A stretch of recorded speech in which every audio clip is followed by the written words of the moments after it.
خوش آئند بات بھی ہے اور ہمارے لیے حوصلہ افزا بات بھی ہے کہ چیئرمین بلال بھٹو زرداری صاحب سے لے کر ہماری تمام لیڈرشپ نے اور میں نے کئی مرتبہ یہ بات کہی تھی کہ انشاءاللہ تعالی پاکستان پیپلز پارٹی کراچی کی سب سے بڑی پارٹی کے طور پر سامنے آئے گی، اور اللہ تعالیٰ نے ہماری وہ جو بات تھی اس کا بھرم رکھا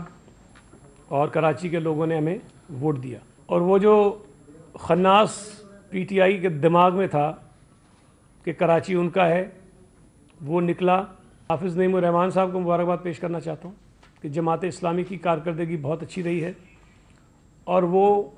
پیپلز پارٹی سے تھوڑا سا ہی پیچھے ہیں، اور ان پر بھی کراچی کے لوگوں نے کافی اعتماد کیا ہے اور کافی نشستیں کافی علاقوں میں انہوں نے الیکشنز جیتے ہیں۔ یہ ایک اچھی بات ہے کہ جو سیاسی جماعتیں ہیں ان کے نمائندے زیادہ جیت کر سامنے ہیں، اور آزاد امیدوار شاید کوئی ایک آدھا کہیں سے جیتا ہو، لیکن مجموعی طور پر پاکستان پیپلز پارٹی اور جماعت اسلامی کہ اگر دونوں کی سیٹیں ملا لیں تو یہ واضح ایک نمبر بنتا ہے کراچی کی جو سیٹس ہیں اس کے حساب سے۔ میں نجمی عالم صاحب کو مبارکباد دینا چاہتا ہوں کہ انہوں نے پی ٹی آئی کے جو میئر بنے بیٹھے تھے خرم شیر زمان ان کو شکست دی ہے، تو یہاں پر کوشش کر کے جبر کر کے پیپلز پارٹی کے میئر کو یا ناظم کو نہیں آنے دیا گیا، لیکن اس مرتبہ ہمیں امید ہے انشاءاللہ تعالی اللہ نے چاہا ہم کوشش کریں گے۔ ہمارے پاس ظاہر ہے کہ وہ سمپل میجورٹی تو ابھی نہیں ہے، سنگل لارجسٹ پارٹی ہم ہیں، ہم کوشش کریں گے کہ باقی لوگوں سے بات کریں جن سے ہمارے رابطے ہیں، ہم کوشش کریں اور ہم اتنا نمبر حاصل کر لیں کہ پاکستان پیپلز پارٹی اپنا میئر کراچی میں لا سکے، کیونکہ ہم نے ماضی میں بھی انتخابات کا بائیکاٹ کیا ہے، لیکن انتخابات بھی ہوئے،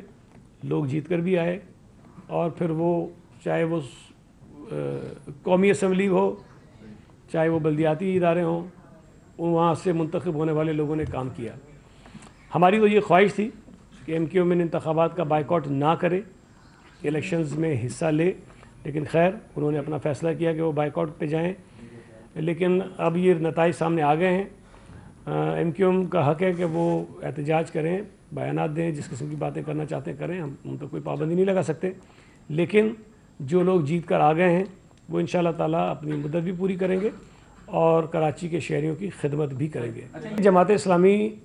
کراچی شہر سے اس وقت کافی نشستیں جیتی بیٹھی ہے۔ میں یہ تو نہیں کہہ سکتا کہ ہم ان سے بالکل بات نہیں کریں گے، ہم بالکل ان سے بات کریں گے۔ اب وہ بات کس حد تک جائے گی، کیا اس کے نتائج نکلتے ہیں، اس کا تو فیصلہ اس کے بعد ہی ہوگا جب بات چیت ہوگی، لیکن پی ٹی آئی سے بات کرنے کا ہمارا کوئی ارادہ نہیں ہے، اس لیے کہ ہم نہیں سمجھتے کہ پی ٹی آئی سے بات کر کے مطلب بات کرنے کا مطلب یہ ہوتا ہے کہ ہم ان کے ساتھ الائنس کریں نا، تو پی ٹی آئی کے ساتھ الائنس میں جانے کا ہمارا کوئی ارادہ نہیں ہے۔ باقی جتنی جماعتیں ہیں بشمول جماعت اسلامی جنہوں نے کم سیٹیں لی ہیں ان سب سے بات کریں گے، اور ہم کوشش کریں گے کہ ایک بہتر طریقے سے جمہوری انداز میں کراچی میں جو کے ایم سی کا میئر منتخب ہو